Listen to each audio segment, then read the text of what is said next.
اور کچھ سنتیں ایسی ہیں جس کا ذکر قرآن مجید میں بالکل بھی نہیں ملتا ہے، تو نبی اکرم صلی اللہ علیہ وسلم کی سنت مستقل شرعی مصدر ہے، مستقل شریعت کا ایک مصدر ہے۔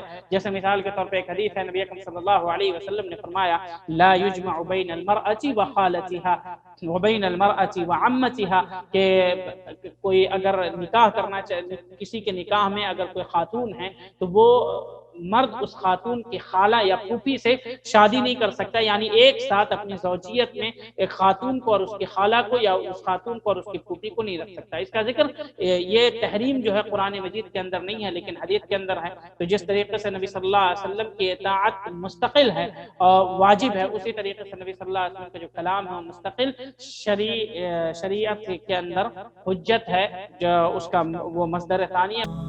اور مزید ویڈیوز کو دیکھنے کے لیے آپ ہمارے YouTube چینل کو سبسکرائب کریں۔ فجزاکم اللہ خیرا۔